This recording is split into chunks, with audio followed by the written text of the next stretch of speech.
Pemalak menarik pungli dengan todongan senjata api.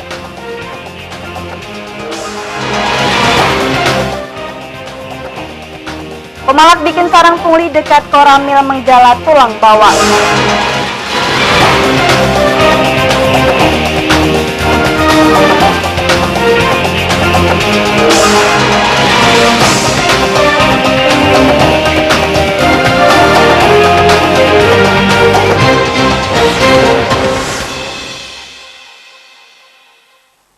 Assalamualaikum warahmatullahi wabarakatuh. Selamat sore pemirsa, kita berjumpa lagi dalam iNews Lampung, program berita daerah jaringan televisi terbesar di Indonesia, iNews TV.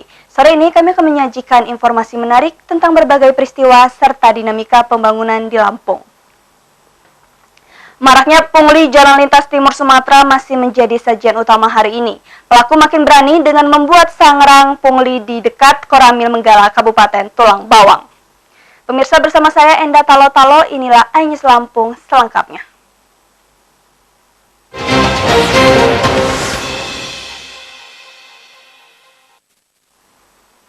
Operasi penangkapan pelaku pungli tidak membuat gentar. Para preman atau pemalak jalanan masih beraksi di jalan lintas timur Sumatera Tulang Bawang hingga perbatasan Sumsel. Mereka meminta uang dengan penghadangan dan penodongan senjata api.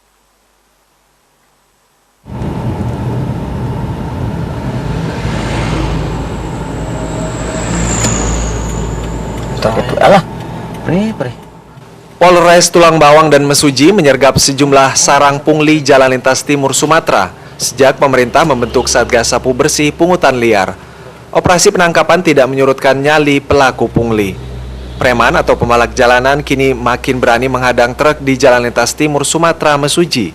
Mobil box dan fuso dipaksa belok ke arah rumah makan atau pinggir jalan. Preman langsung meminta pungli sambil mengintimidasi para supir. Jika permintaan tidak dipenuhi, pelaku menodong dengan senjata api. Siapa yang ngerekotin sentuhan kuning? Yuk.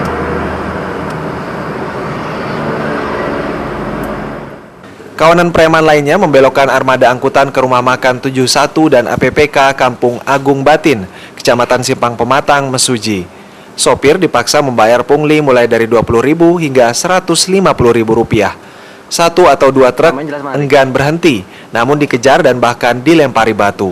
Supir pun menjadi sasaran penganiayaan. Ulah pemalak jalanan ini begitu meresahkan. Ya, masuk timbangan sampai lewat timbangan yang kedua. Berapa mereka minta? Ya kadang-kadang minta Rp20.000, Rp50.000. Kalau misalnya nggak ngasih? Kalau nggak ngasih biasanya ngeluarin senjata. Ditodong ya? Iya. Terutama malam. Malam terutama ya? Ya, malam hari. Artinya ngejar mereka ya? Ya, pakai sepeda motor. Kadang motor 2, motor 3. Nah, kalau untuk sopir sangat merugikan sebenarnya. Cuma berhubung setelah ada peraturan dari Pak Presiden ini agak membantu sekarang. Pungli udah agak berkurang lah. Bervariasi Pak, ada yang sampai 150, kadang yang paling sedang aja itu 50, 20 gitu. Pilih amannya lah Pak, jangan malam, apa nggak ada cap-capan lagi, ya kan? Lancar Pak ya? Lancar. Nggak ada pungutan liar lagi? Iya Pak, aman. Kalau ada pungutan liar gitu, keberatan nggak sih Pak? Ini keberatan Pak, ini aja kehabisan menjawab ya Pak. Sampai pecaban, kita mempertahankan duit, artinya ini kan. Armada angkutan lintas provinsi berkonvoi setiap memasuki kawasan Tulang Bawang dan Mesuji hingga perbatasan Sumatera Selatan. Cara ini bisa mengurangi intimidasi pemalak jalanan. Selain menarik pungli, pemalak juga merampok uang jalan hingga ponsel supir angkutan. Tim Liputan MNC Media, Mesuji. Kawanan pemalak jalan lintas timur Sumatera Tulang Bawang menjadikan rumah makan atau pos jasa keamanan sebagai sarang pungli. Lokasi pemalakan hanya berjarak 50 meter dari Koramil Menggala, namun aksi pungli seperti tidak tersentuh.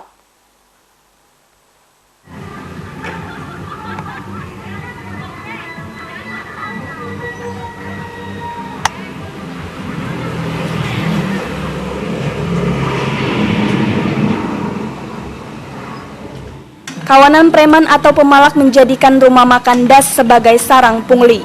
Rumah makan ini berada di Jalan Lintas Timur Sumatera Tulang Bawang.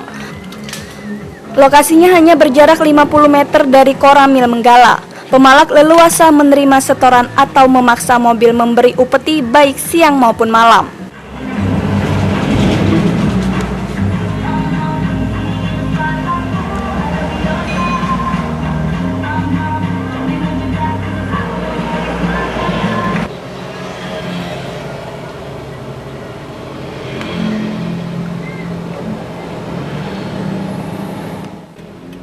Sopir lintas provinsi selalu menggerutu karena pemalakan dekat Koramil seolah tidak tersentuh.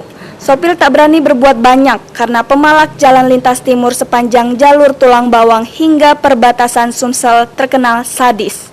Pelaku ringan tangan merusak kendaraan dan melukai sopir. Paling banyak berapa mereka minta? Iya sih, cuman bukan tertentu banyak. Dari sepanjang jalan Sumatera ya? Iya loh, apalagi kita Sumatera ini jalur-jalur selatan ini. Kalau nggak ngasih ngejar nggak bang? Ngejar gitu. Ngejar ya? Lempang-lempang rusak nggak? Ini habis mengutuk kecil, asal ini tuh. Sopir lintas meminta polisi membersihkan pemalak jalanan. Sarang pungli bertebaran di rumah makan atau pos jasa keamanan di Sukadana, Lampung Timur, Menggala, Tulang Bawang, serta Simpang Pematang Mesuji dan Pematang Panggang perbatasan Sumsel. Tim Liputan MNC Media, Tulang Bawang. Preman masih leluasa menarik pungli di Jalan Lintas Timur Sumatera. Kapolda Lampung Brigjen Sujarno menginstruksikan Satgas Saber Pungli segera melakukan pembersihan. Operasi pemberantasan pungli harus berlangsung kontinu. Berikut pernyataan Kapolda selengkapnya. Harus dilengkapi dulu. Seperti apa saya juga belum tahu. Sangat ingin, kita sangat ingin supaya tidak bersentuhan langsung gitu. Biar masuk Satgas daerah Saber Pungli ini gerak di jalan-jalan, di tempat pelayanan publik yang paling prioritas. Ya kalau ada laporan kemarin ke Mesuji udah ditindaklanjuti, sementara kita proses di Polres Mesuji. Ada beberapa orang yang sedang kita amankan. Itu terkait dengan pungli yang di Mesuji. Mengantisipasi hal itu Tapi bukan anggota Polri sampai dari masyarakat umum. antisipasi yang tersebut terjadi kembali Pak gimana Pak? Ya kita sejauh mungkin karena jalanan yang begitu panjang, jalan lintas panjang itu kita coba patroli, ada kita bersihkan, kita tangkap. Kenaikan status Polda Lampung menjadi tipe A bakal mengubah tataran pejabat struktural hingga peningkatan kualitas sumber daya manusia. Polda bersiap menambah personil sesuai kapasitas dan kompetensi terbaik.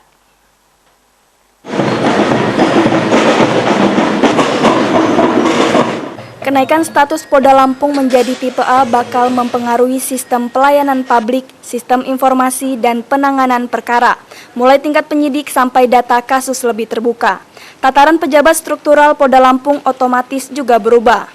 Kapolda Lampung Brigjen Sujarno menggarisbawahi peningkatan kualitas sumber daya manusia sebagai dampak signifikan kenaikan status Polda. Perubahan ini menyesuaikan tingginya jumlah penduduk serta ancaman Kamtipmas.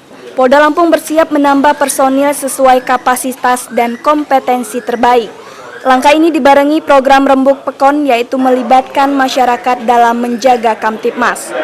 Ketika berubah satu organisasi, ini Polda Lampung dari tipe B ke tipe A, ada satu konsekuensi perubahan yang signifikan terjadi di tataran pejabat-pejabatnya.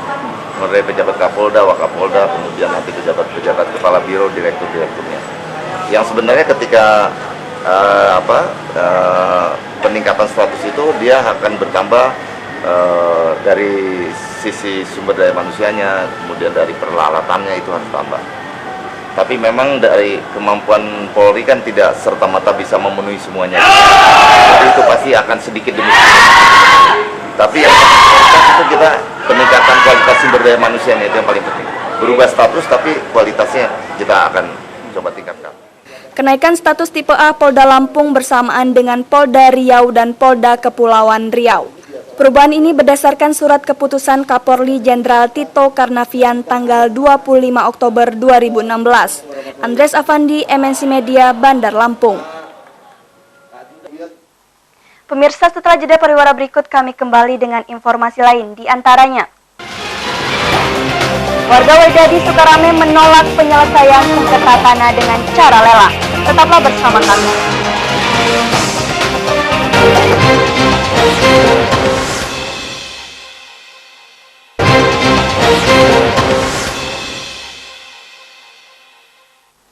Warga Waidadi Sukarame, Bandar Lampung terus memperjuangkan kepemilikan 300 hektar lahan bekas hak guna usaha perkebunan karet. Lahan sengketa ini hendak dilepas dengan cara pelelangan, namun warga tidak menyetujui.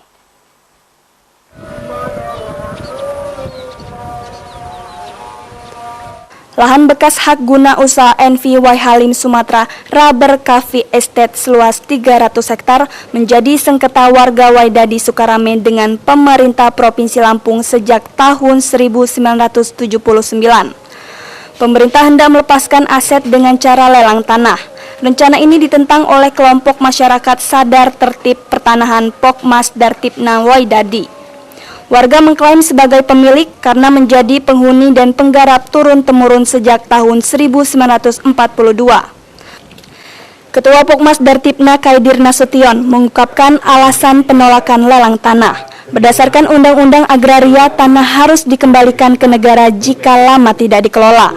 Apalagi pemberian tanah kepada warga berdasarkan surat keputusan Mendagri pada tahun 1980. Ya, kita upaya-upaya hukum kita lakukan, ya, upaya-upaya hukum kita lakukan, kita pertanyakan keabsahan HPL itu, karena memang menurut undang-undang ketika prosesnya juga kita anggap itu tidak clear dan tidak clean, kemudian fakta di lapangan juga kenyataannya dari 94 sampai 2016 kita nggak melihat adanya upaya-upaya pemerintah bentuk penguasaan di lapangan. Adapun pasos yang ada sekarang sehingga menaikkan harga tanah, itu kontribusi masyarakat murni. Dasar masyarakat menduduki tanah itu adalah SK Mendagri tahun 80. Jadi bukan masyarakat menyerobot. Pertanyaan kami, dasar HPL yang 94 itu landasannya apa pemerintah?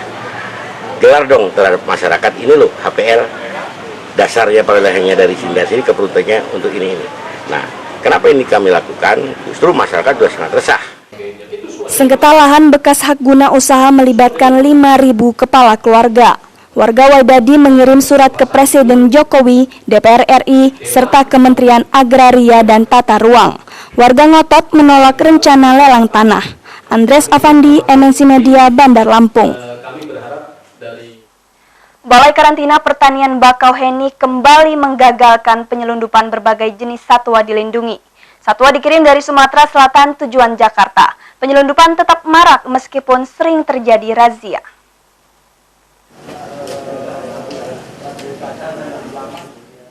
Razia rutin Balai Karantina Pertanian Bakauheni menggagalkan penyelundupan satwa langka dan dilindungi seperti orangutan, tupai terbang, tarsius, biawak hitam, dan kura-kura.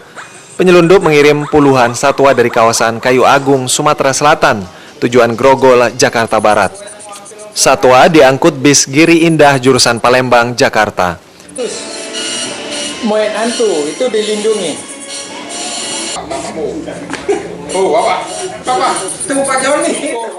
Penyelundupan satwa dengan menyembunyikan dalam bagasi. Penggeledahan menemukan sejumlah satwa mati karena kelelahan, dehidrasi, atau stres berat. Satwa tidak diberi makan sehari semalam.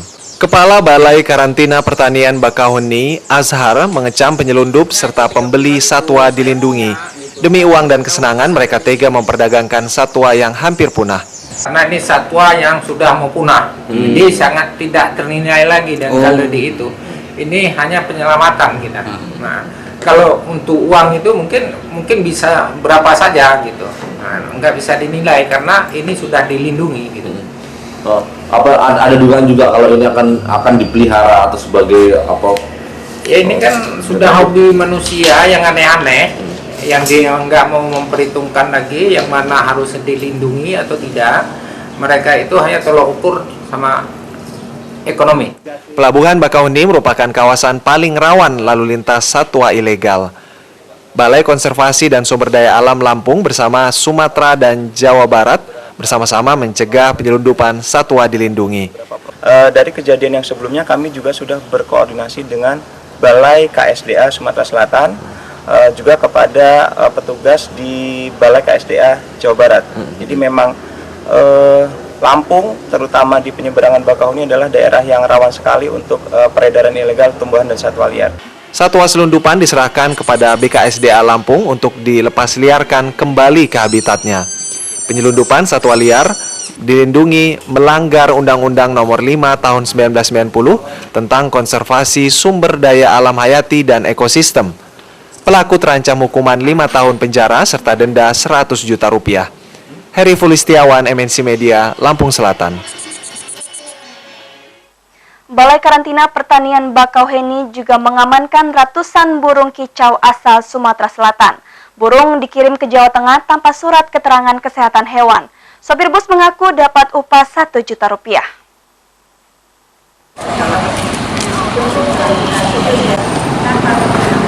Balai Karantina Pertanian Bakauheni mengamankan ratusan burung kicau bis Zentrum jurusan Palembang, Jawa Tengah. Pengiriman burung tergolong ilegal karena tanpa dokumen surat keterangan kesehatan hewan. Supir bis bersedia membawa satwa ilegal karena mendapatkan upah Rp1 juta. Burung diangkut dari Sumatera Selatan tujuan Kabupaten Pati, Jawa Tengah. Terus yang punya mana? Nggak ada. Loh, cuma kiriman dari sana. Kiriman dari sana, kita suruh bawa aja gitu loh, Mas. Ongkosan, ongkosan biro sakmon. Ongkosan ya sewu tak bagi-bagi, Mas. Juta. Iya, 1 juta. Tak bagi-bagi. Terus nggak ngurus-ngurus dokumennya ini nganu mau di. Enggak situ. Di dokumennya sini enggak. Oh enggak. Ya. Karantinanya. Ya. Betul berarti.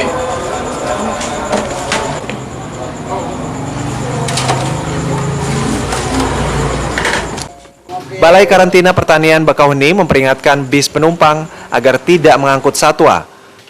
Angkutan ini jelas melanggar undang-undang. Petugas pasti melakukan penyitaan dan awak bis terancam sanksi. Kebetulan ini kita dalam pengawasan. Jadi setiap mobil yang kita curigai, terutama yang bis-bis ini yang sering membawa satwa liar. Di mana satwa liar ini kan termasuk yang hewan yang dilindungi. Oleh karena itu, maka kita periksa dokumen-dokumennya, ternyata tidak ada punya dokumen. Masuk kategori satwa dilindungi apa enggak? Ini satwa yang dilindungi dan tidak bisa kalau mau dia bawa harus melalui surat dari kehutanan. Oh gitu. Selanjutnya mau diapakan burung ini? Jadi burung ini kita tahan dan nantinya kita akan serahin nanti kepada pihak kehutanan, kita kembalikan dan mungkin ini dibebas terbang lagi. Dilepas liarkan. Balai Karantina Pertanian bersama dengan kepolisian sektor kawasan pelabuhan Bakauheni makin memperketat razia lalu lintas penyeberangan. Razia rutin menjaring banyak satwa dilindungi. Heri Fulistiawan, MNC Media, Lampung Selatan. Sekolah satu atap Pulau Pahawang membutuhkan guru tetap untuk menjamin kegiatan belajar mengajar berjalan normal. Pelajaran sering terhenti karena guru absen akibat kendala transportasi. Para guru selama ini tinggal di luar Pulau Pahawang.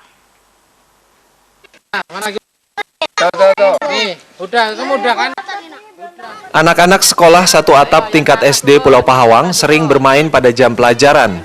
Siswa tidak belajar karena guru tidak datang. Pemandangan seperti ini sudah biasa, terutama saat cuaca buruk. Guru sekolah satu atap Pulau Pahawang terdiri dari SD, SMP, dan SMA. Guru SD terdapat 3 orang, sementara SMP dan SMA masing-masing hanya 1 orang berstatus PNS. Selebihnya merupakan guru honorer. Guru SD hingga SMA tinggal di luar Pulau Pahawang. Kehadiran guru sangat tergantung cuaca. Bila angin kencang dan ombak tinggi, para guru pasti absen karena tidak berani menyeberang. Kegiatan belajar mengajar otomatis terhenti. Sekretaris Desa Pahawang Slamet Riyadi mengakui banyaknya anak putus sekolah karena kendala keterbatasan guru dan faktor ekonomi. 3 guru sekolah dasar serta masing-masing 1 guru SMP dan SMA terlalu minim. Jujur memang kita akui Pulau Pahawang ini terutama di pendidikannya memang agak terbelakang. Ya, jadi kalau untuk tingkat pendidikan sampai saat ini ada sampai di SMA. Cuman memang kelemahannya karena kita di pulau, Pak ya, Bu, itu terutama tenaga didiknya. Tenaga didik karena jujur SD itu dari sekian guru cuma 3, kalau sekarang 3. Kalau SMP itu ada 1 guru yang pegawai negeri, yang kepala sekolah. SMA pun seperti itu. Kaitannya dengan anak putus sekolah memang bisa kita katakan banyak, Pak. Anggota Dewan Pendidikan bersama dengan Basnas Lampung dan Pesawaran meninjau pendidikan di Pulau Pahawang. Mereka siap untuk membantu anak-anak menempuh pendidikan yang lebih baik. Dewan Pendidikan mengupayakan penambahan guru sesuai dengan kebutuhan. Jika siswa sekolah satu atap kurang, 10 orang lebih baik pindah ke luar pulau. Fajar Magetan, MNC Media, Bandar Lampung.